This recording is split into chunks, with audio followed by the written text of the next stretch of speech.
Thanks, baby, for the gift. You are the best. Thanks, Zara, for being my rock and backbone. And to Loretta, my wife, for cooking the food. My husband bought his side chick a Range Rover for her birthday. He bought me a set of kitchen knives. When I asked him why, he smiled and said, "You're always complaining that the knives are dull. Besides, Zara needs a car for the business we're building together." The business he built with my money, my inheritance, 8 million naira from my late father. My name is Loretta. I'm 28 years old and I work as a pharmacist. I married Emmanuel 2 years ago. He's a banker, successful, charming. Everyone said I was lucky. But luck doesn't feel like this. Zara is his childhood friend. That's what he calls her. But she's more than that. She's in our house every day. She has a key. She answers my phone. She sits next to my husband at dinner while I serve the food. On our first wedding anniversary, I planned a special dinner, just the two of us. But Emmanuel invited 50 people without telling me. I cooked, I served, I cleaned. And while I washed dishes, he danced with Zara. He gave his speech thanking her for being his backbone. He called her the woman who understands him. He didn't mention my name once. I said nothing. I smiled. I stayed quiet. That's what my mother taught me. A good woman keeps her husband no matter what. But silence has an expiration date. And mine was coming soon. If you're watching this video, please like, subscribe to the channel, and tell me in the comments where you're watching my folktale story from. I want to know how far it has traveled. To understand how I became invisible in my marriage, you need to know who I was before Emmanuel. I was the girl who never complained. At restaurants, if they brought me the wrong order, I ate it anyway. At work, when colleagues blamed me for their mistakes, I took the blame silently. My friends used to say, "Loretta, if you stay quiet, your life will spoil." But I couldn't help it. I hated conflict. My mother raised me that way. Before she died, her last words were, "Marriage is a woman's greatest achievement. Do whatever it takes to keep your husband." When my father died a year later, he left me 8 million naira. It was all I had left of my family. Then I met Emmanuel. He came to my pharmacy one evening, tall, well-dressed, confident. He bought malaria medicine and asked for my number. We dated for 6 months. He took me to expensive restaurants. He talked about our future. He made me feel special. But even then, Zara was there. He mentioned her constantly, my childhood friend, my business partner, my confidant. On our dates, she would call. He always answered. They talked for 20 minutes while I sat there waiting. Once, she showed up at our dinner. He invited her to join us without asking me. I said nothing. I smiled.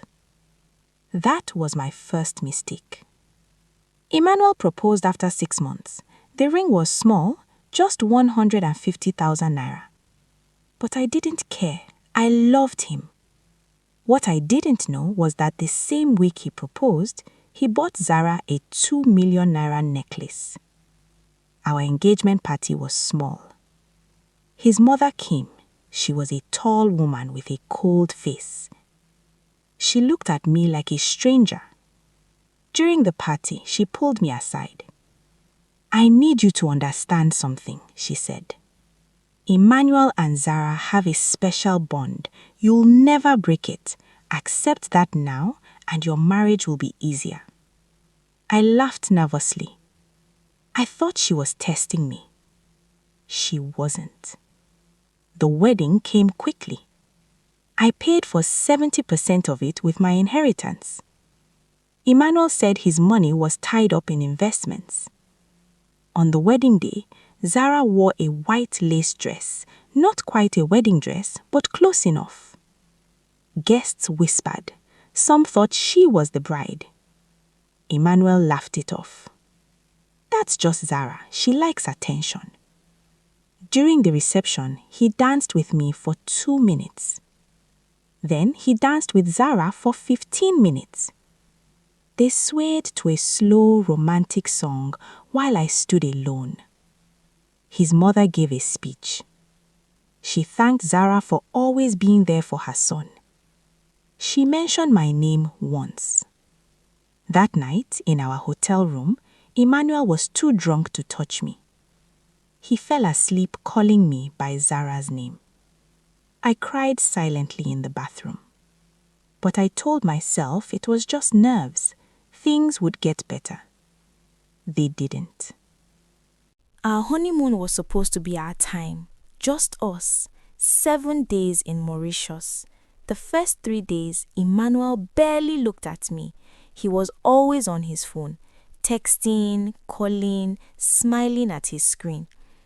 On day 4, he announced the surprise. Zara is flying in, he said. She's never been to Mauritius. I told her about our resort. I stared at him. This is our honeymoon. Don't be selfish. It's just a vacation. Zara arrived with 4 suitcases. Emmanuel picked her up from the airport while I waited at the resort. She booked the room next to ours. Emmanuel paid for it. Every activity became a group event. The beach, dinners, excursions. I was the third wheel on my own honeymoon. We had a couples massage appointment. Emmanuel cancelled my slot and booked Zara instead. At our romantic sunset dinner, Zara joined us. Emmanuel said, the more the merrier. All his photos from the trip had Zara in them. I was barely in any. One morning, I woke up to find Zara in our room. She was wearing Emmanuel's shirt, making coffee. I got locked out, she said, smiling. Emmanuel shrugged. It's not a big deal. I gave her my key card. On the flight home, I tried to talk to him. I told him how I felt. He exploded. You are ruining everything with your insecurity. Zara has been in my life for 15 years. You've been here less than 1. Know your place. I went silent, and I stayed silent for a long time. When we returned home, I thought things would improve. I was wrong. Zara visited every day, for breakfast, for lunch, for dinner. Then she got a key to our house. Emmanuel gave it to her without asking me. I came home one day to find her redecorating our living room. Emmanuel said I have better taste, she said. You don't mind, right? My late father's photos were gone, thrown away, replaced with modern art. When I asked Emmanuel about it, he said, she's right. Those photos were depressing. The house looks better now. Zara started showing up at 6 in the morning. I would wake up to find her in the kitchen cooking breakfast in her underwear and a tight top. She said, I'm just comfortable here, when I complained. Emmanuel laughed. You're sexualizing a friendship. That says more about you than her. I found her clothes in our laundry, her toothbrush in our bathroom, her perfume on our bed. Once, I came home early from work. I heard laughter from our bedroom. I opened the door. Emmanuel and Zara were on our bed, watching a movie, fully clothed but lying close. Emmanuel didn't ask her to leave. He told me to give them space. That night, I slept on the couch in my own home. I realized something that broke me. I wasn't the wife. I was the mistress in my own marriage. Our first wedding anniversary was supposed to be special. I planned everything carefully. I spent days cooking his favorite meals. I decorated the house with candles. I bought a new dress with my salary money. That morning, Emmanuel sent me a text. Happy anniversary. That was it. No call, no gift, just a text. At 3 in the afternoon, he called. I hope you made a lot of food. I invited some people over. My heart sank. How many people? He said about 50. 50 people. I was cooking for 2. I panicked. I ran to the market. I bought more food. I cooked until my hands hurt. Emmanuel arrived at 7 with Zara. She wore a designer dress that cost more than my monthly salary. He clearly bought it for her. The guests came at 8. His colleagues, his mother, our friends. His mother brought Zara an expensive gift. She brought me nothing. During dinner, Emmanuel stood to give a speech. He talked about Zara for 10 minutes. My rock, my backbone, the woman who understands me like no one else. Then he looked at me. And of course, my wife who made this food. That was all I got. 1 sentence. His gift to me, a blender, 25,000 naira. His gift to Zara, opened in front of everyone, diamond earrings, over 500,000 naira. Then music played. He danced with Zara for 15 minutes, a slow romantic song. I never got one dance. I spent my anniversary washing dishes while guests whispered about me. Some looked at me with pity, others looked away, embarrassed for me. When everyone left at 1 in the morning, I broke down crying. Emmanuel found me in the kitchen, tears streaming down my face. Why are you crying? He asked, annoyed. Everyone had a great time. It was our anniversary, I whispered. You danced with her. You gave her diamonds. You gave me a blender. He stepped closer, angry now. You're so ungrateful. I brought people to celebrate you, and this is how you act? You didn't celebrate me. You celebrated her. His hand moved so fast I didn't see it coming. The slap echoed in the kitchen. I stood there, shocked, my cheek burning. Look what you made me do, he said, his voice shaking. I've never hit a woman before you. You bring out the worst in me. He walked away. He slept in the guest room that night. Zara stayed over. She slept in our master bedroom with the door closed. I sat on the couch, touching my burning cheek. That was the first time he hit me, but it wouldn't be the last. I should have left that night, but I didn't. My mother's voice echoed in my head. Do whatever it takes to keep your husband. So I stayed, and things got worse. Months passed. I noticed money disappearing from our joint account. We both earned good salaries, but the account was always empty. I started working double shifts at the pharmacy just to pay our bills. Emmanuel began asking for loans. Just 500,000 naira. It's a business opportunity, trust me. I gave him the money from my inheritance. Then he asked for more, 800,000, then 1 million naira. It's for the business, he would always say, we'll be rich soon. Over 3 months, I gave him 2 million naira. He became secretive. He password protected his phone. He took calls in other rooms. One day, I found papers in his drawer, business registration documents. The business was called Luxury Boutique Imports. It was registered in Emmanuel and Zara's names. My name wasn't on it anywhere. I confronted him. Why isn't my name on the business? I gave you all that money. I was protecting you, he said smoothly. If the business fails, they can't come after you. It sounded reasonable, but something felt wrong. And when do I see returns on my investment? I asked. His face hardened. Your investment? It's our money. Stop being selfish. Meanwhile, Zara was wearing new designer clothes every week. She drove a new car. She posted photos from expensive vacations. The business is doing well, Emmanuel explained. She's the face of the brand. She needs to look successful. My inheritance was almost gone, and I had nothing to show for it. Things got worse when Emmanuel's mother moved in.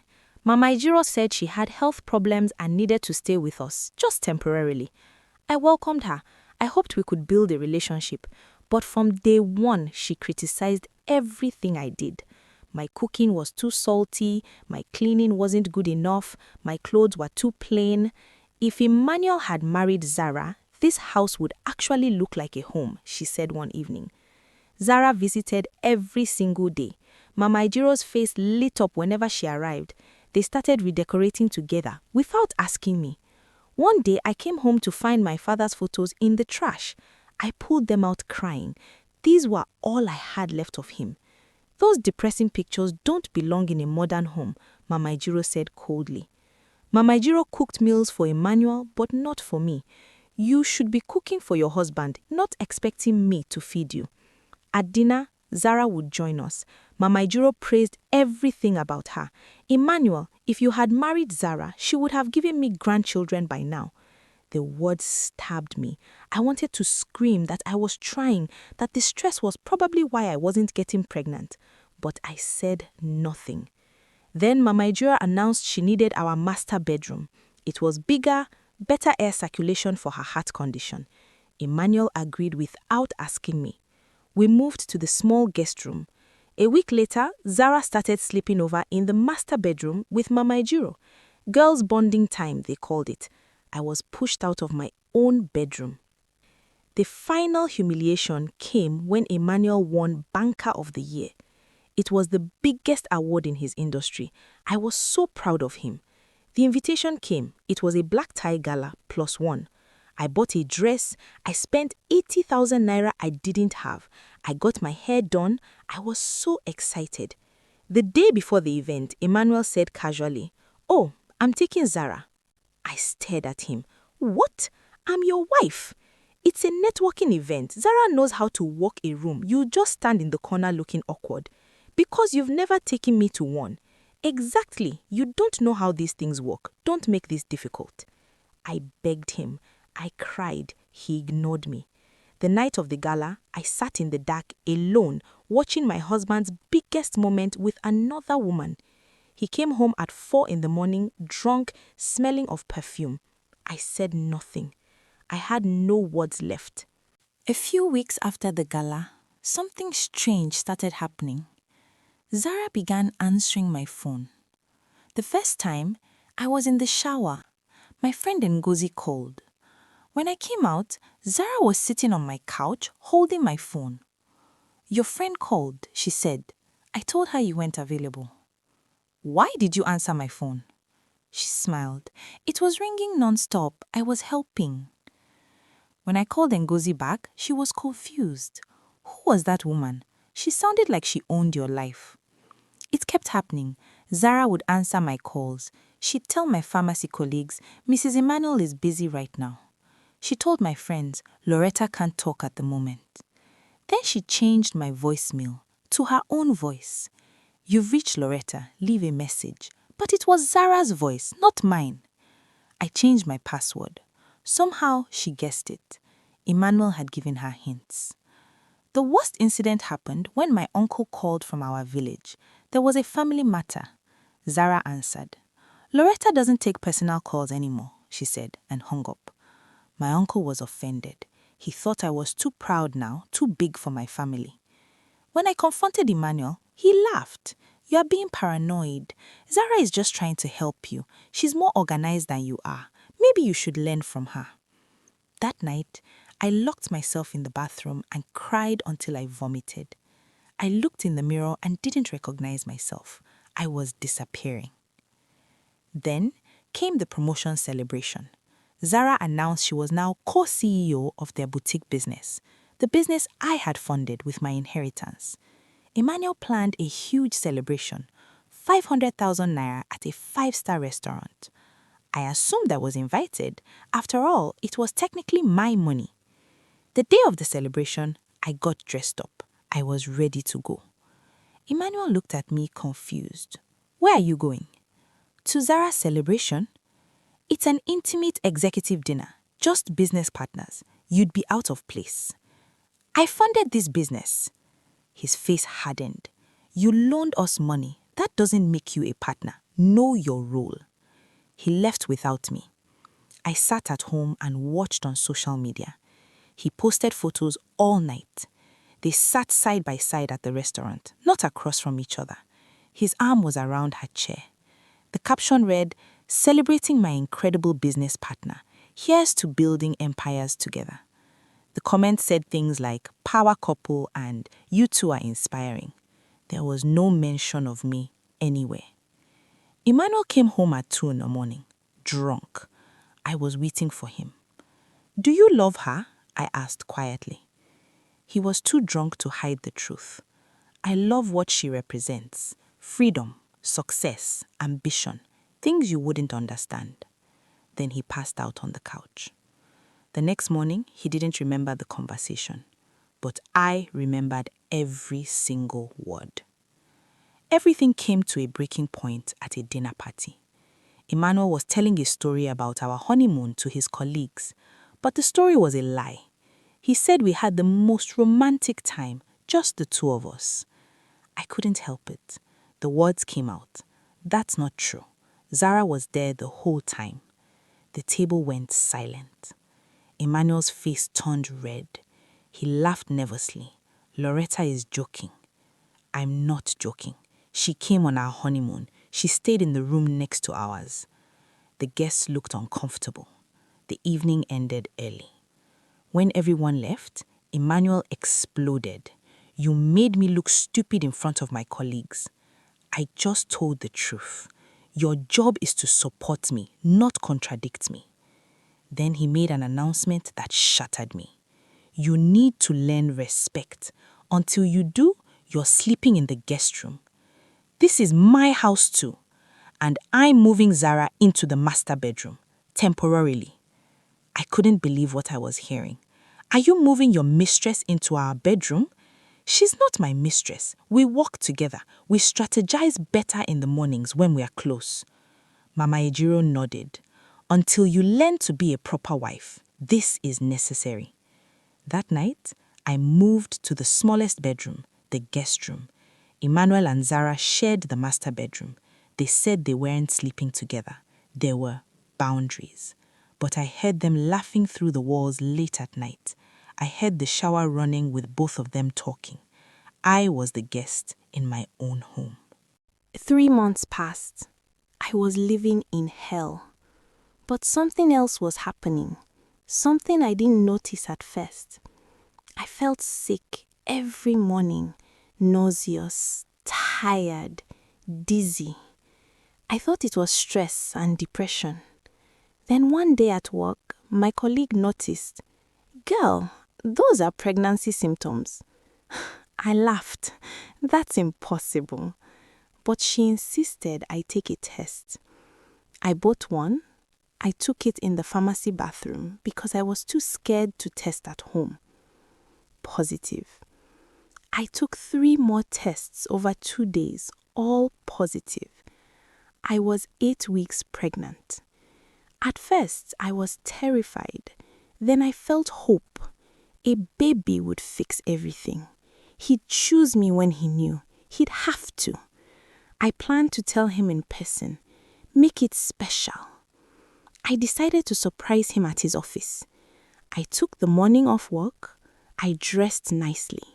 I held my hand over my belly the whole elevator ride up. I imagined his face when I told him. But when I reached his office, I heard voices, Emmanuel and Zara.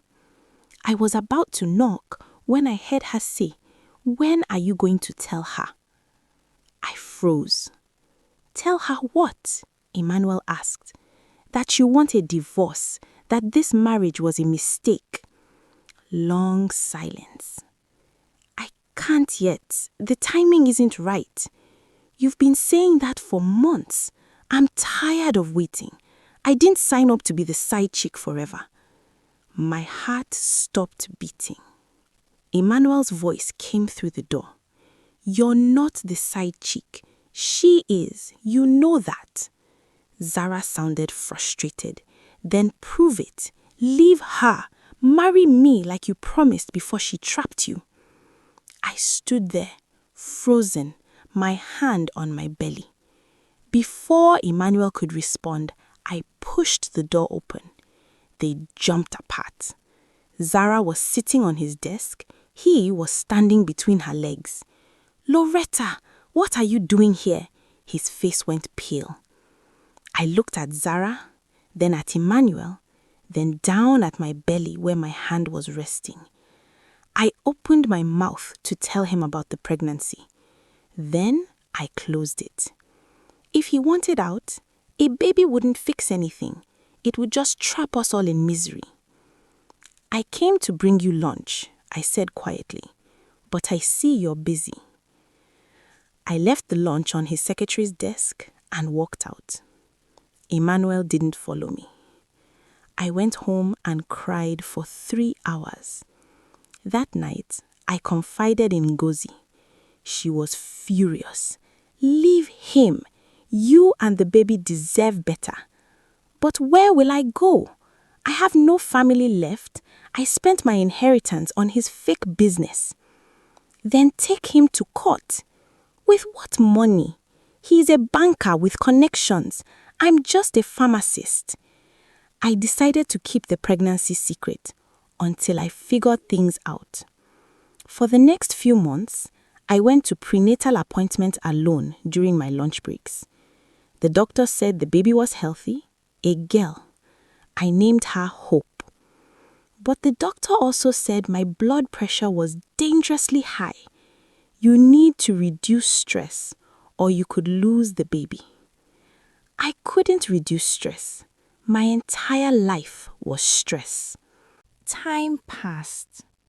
I was now 7 months pregnant, hiding it under loose clothing. The stress was destroying me. Constant headaches, spotting, high blood pressure. My doctor warned me, "You're at risk for premature labor. You must reduce stress or you could lose the baby." But I couldn't reduce stress. I was barely surviving. Then came the night that changed everything. Emmanuel announced he was taking Zara to an exclusive restaurant. They were celebrating her biggest business deal yet. Another fake milestone. Another lie. He said, "Don't wait up, we'll be out late." They left at 7, dressed like they were going to a wedding. I was alone. Mama Ejiro was visiting relatives. At 9, I felt sharp pain in my abdomen. I dismissed it, just Braxton Hicks contractions. By 10, the pain was unbearable. I could barely walk. Then I saw blood, a lot of blood. Panic set in. No, not my baby. Please, not my baby. I called Emmanuel. No answer. I called again. No answer. I texted, "Emergency, please call." Nothing. I tried 15 more times. Nothing. The bleeding got worse. The pain was like knives in my stomach. I was on the bathroom floor, terrified and alone. I called Ngozi. "I need help. I'm pregnant. I'm bleeding." "What? You're pregnant? I'm coming." But she lived 45 minutes away. I tried Emmanuel again. 47 calls total. None answered. I was hemorrhaging now. I could barely stay conscious. I crawled to unlock the front door for Ngozi. While I was dying, Emmanuel and Zara were at the restaurant, laughing, drinking champagne, taking selfies. His phone was on the table, buzzing constantly. "Aren't you going to answer that?" Zara asked. Emmanuel checked it. He saw my name, 30 missed calls. "It's Loretta, probably complaining about something." Zara smiled. "She never gives you peace. Block her for tonight. Just enjoy yourself." Emmanuel hesitated for half a second. Then he blocked my number. Back at home, my neighbor heard screaming. She found me collapsed in a pool of blood. She called an ambulance, rode with me to the hospital. I was in and out of consciousness, whispering, "Save my baby, please save my baby." The emergency room doctors rushed me into surgery. 3 hours later, they saved me, but they couldn't save hope. My daughter died while my husband celebrated with another woman. When I woke, groggy from anesthesia, my first words were, "My baby?" The nurse's face told me everything before her words did. "I'm so sorry. We did everything we could." My scream was the sound of a soul breaking. They brought her to me, tiny, perfect, lifeless. I held hope for 20 minutes, sobbing. "Where's my husband?" I kept asking. "Did someone call my husband?" They had tried. No answer. They left voicemails. It was 2 in the morning when Emmanuel finally arrived. He wasn't alone. Zara was with him, still in her evening dress. They both smelt like wine. Emmanuel walked in looking annoyed, not worried. "Loretta, what's this drama now? We were in the middle of..." He stopped when he saw the hospital gown, the IV, my face swollen from crying. A doctor intercepted them. "Mr. Emmanuel, your wife experienced severe hemorrhaging and premature labor due to extreme stress. We did everything we could, but..." Emmanuel interrupted. "Wait, labor? What are you talking about?" The doctor was confused. "Your wife was 7 months pregnant. You didn't know?" Emmanuel's face went blank. "Pregnant? She lost the baby, a girl. I'm so sorry for your loss." The words hung in the air. For the first time in months, Emmanuel looked truly shaken. Zara looked annoyed, then concerned for herself. Emmanuel walked into my room. I was staring at the ceiling, tears streaming silently. "Loretta, I didn't know. Why didn't you tell me?" My voice was hollow, dead. "I called you 47 times tonight. You blocked me. I thought you were being dramatic again. I didn't know." "You never know because you never cared to know." He tried to touch my hand. I pulled away. "Her name was Hope," I whispered. "I'd already named her. She's gone because you weren't here." "That's not fair. How was I supposed to know if you didn't tell me?" I finally looked at him. "I came to your office 3 months ago to tell you. I heard you and Zara planning to divorce me. I heard you say I was the side chick, so I stayed quiet." His face went pale. Long silence. "We can try again." "Get out." Emmanuel left the room, but I wasn't unconscious. The sedative they gave me wasn't strong enough. I could hear everything in the hallway, but couldn't move or speak. I heard Zara's voice. "Emmanuel, wait. Don't walk away from me." "This isn't the time, Zara." "When is the time? You've been putting me off for months." "My wife just lost our baby." "A baby you didn't even know about. She kept it secret to trap you." Silence. Then Emmanuel's voice, quieter. "You really think she got pregnant to trap me? Why else would she hide it for 7 months? She was waiting for the right moment, and now she's using this tragedy to guilt you into staying. It's manipulation." More silence.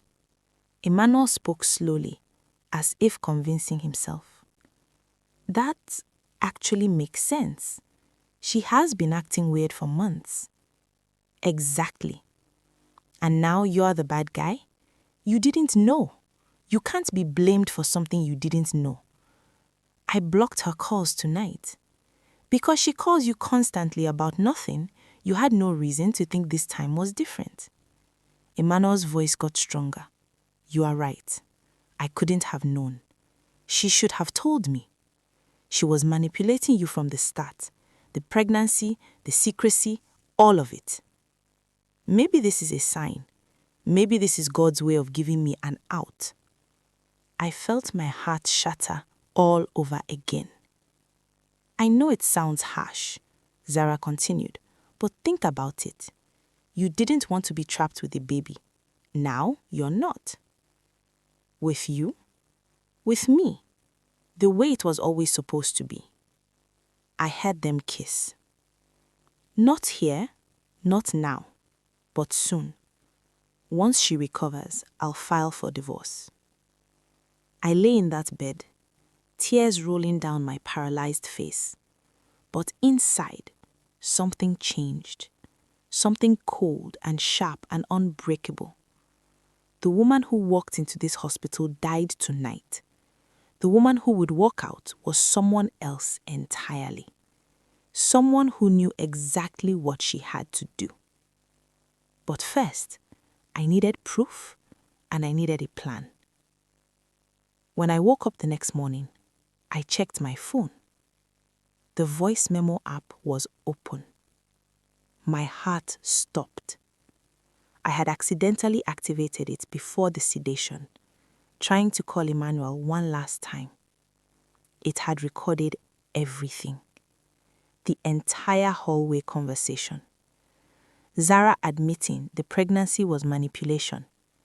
Emmanuel agreeing it was God giving him an out. Him saying the marriage was over. The kiss. Everything. I listened 3 times, crying silently. Then I saved copies everywhere.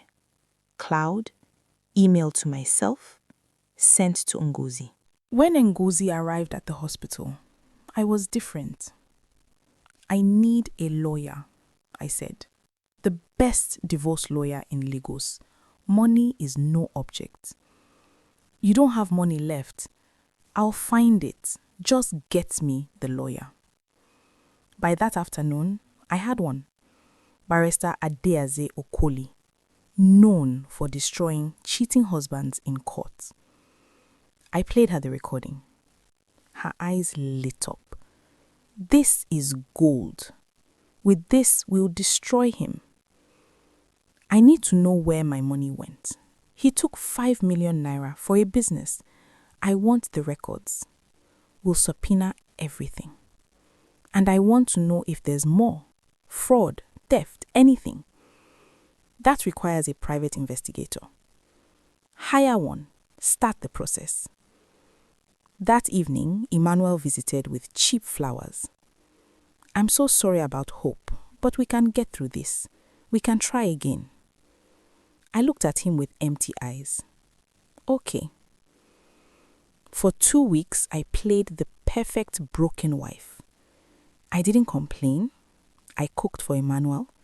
I smiled weakly when Zara visited. I acted depressed but obedient. Emmanuel thought he'd won. She's finally learned her place. But behind the scenes, my private investigator was working. Week 1, he found that the luxury boutique didn't exist. No inventory, no employees, no office. The 5 million naira I gave Emmanuel transferred directly to Zara's personal account. She used it for rent on a luxury apartment, designer clothes, her Range Rover down payment, and vacations. Week 2 brought worse news. Emmanuel had taken loans on my name. 5 different institutions, 3.2 million naira total. Forged signatures. He had access to my documents. My credit score was destroyed. Week 3 brought the nuclear evidence. Emmanuel had been embezzling from his bank for 3 years. He stole from dormant accounts, dead people, people who moved abroad. Small amounts, 50 to 200,000 naira at a time. Over 3 years, 47 million naira. All of it went to Zara's accounts. She then transferred it back as business payments, money laundering. He could go to prison for 15 years, the investigator said. My lawyer asked, "What do you want to do?" "I want him destroyed, but strategically. Divorce first, get my money back, then let him face prosecution.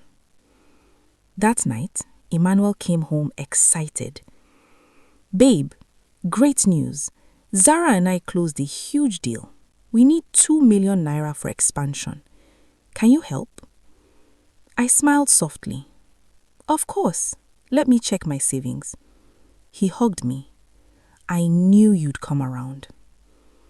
After he left, I texted my lawyer. File the divorce papers tomorrow and contact his bank's compliance department. It's time. The next morning, a courier arrived at Emmanuel's office. Divorce papers.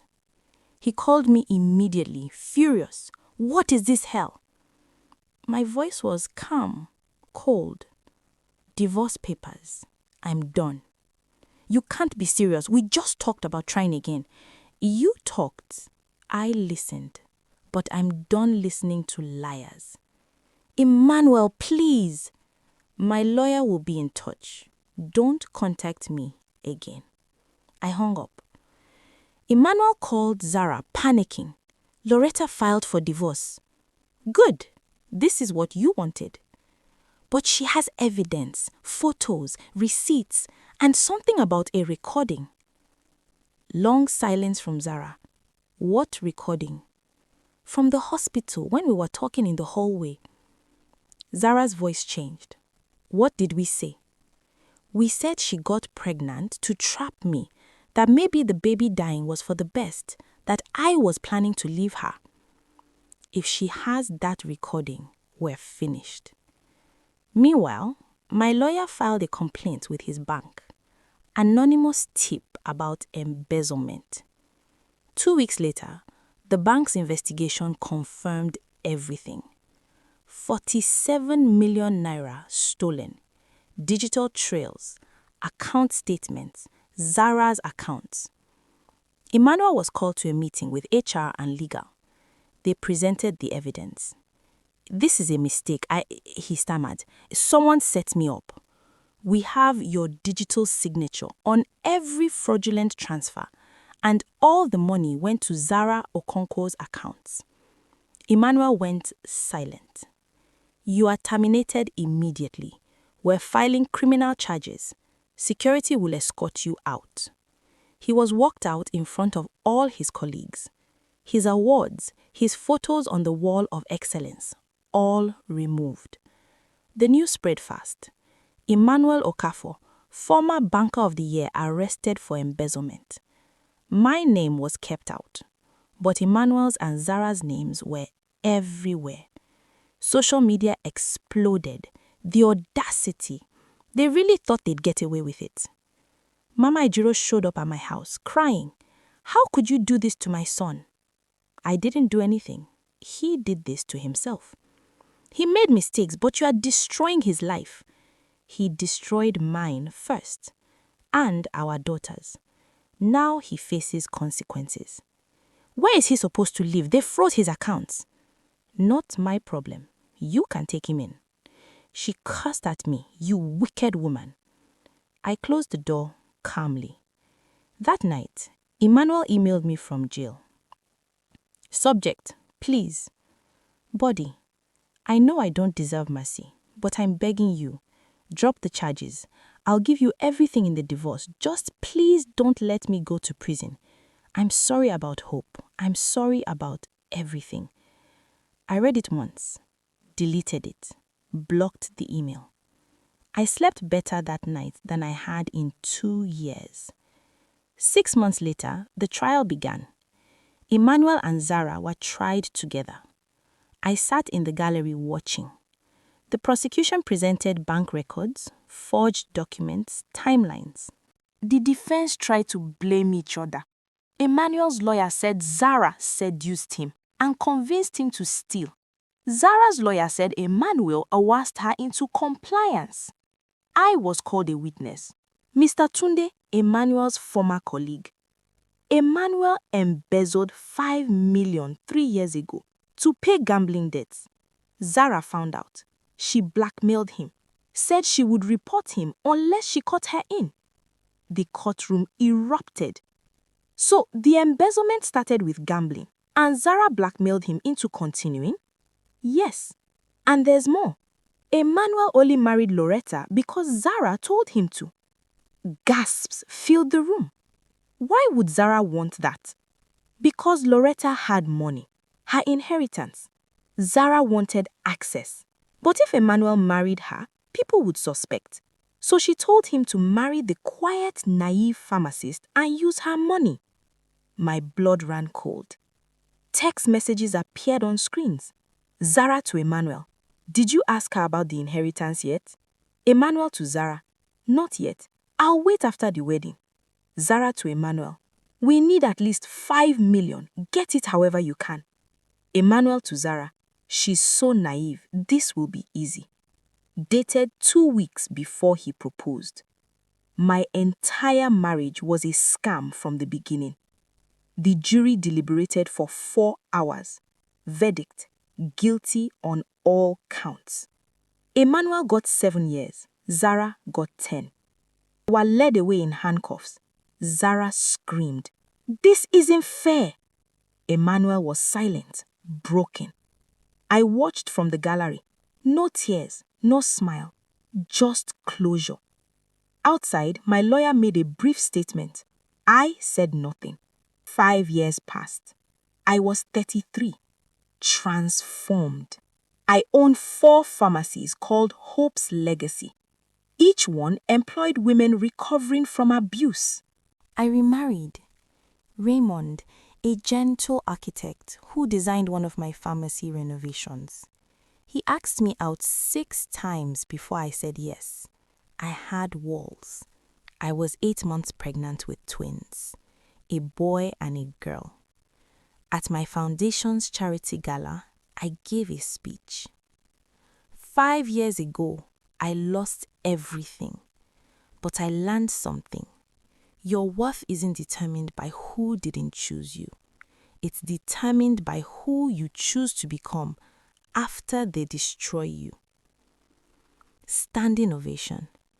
During the reception, I saw him, Emmanuel, working as a server, part of an ex-offender employment program.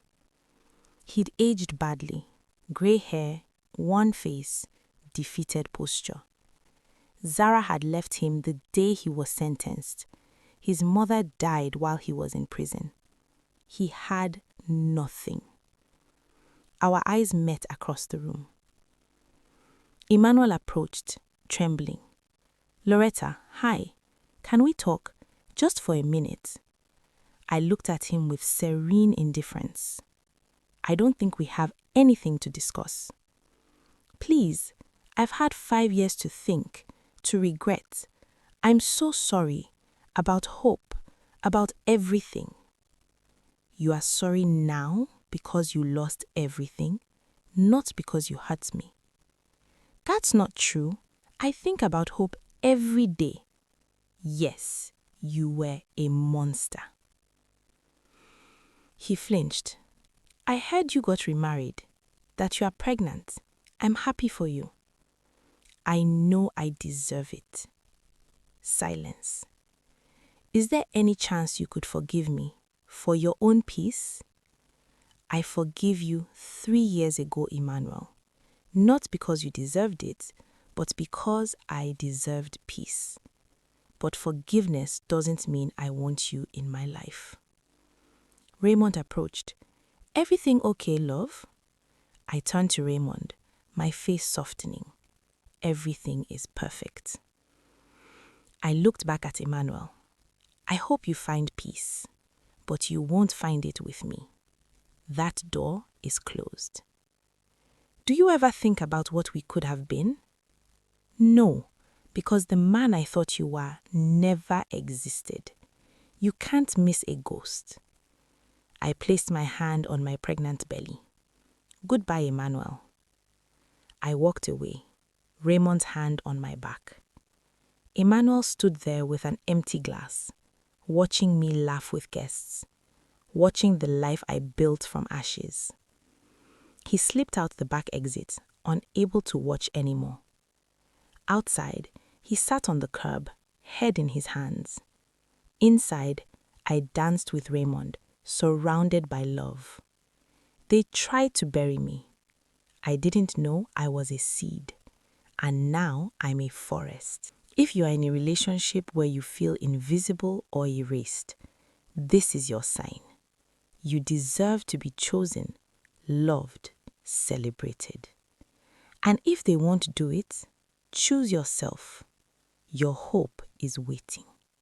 But first, you have to survive. Thanks for watching this story till the end. Subscribe and stay tuned for more intriguing stories at Folktales by FP.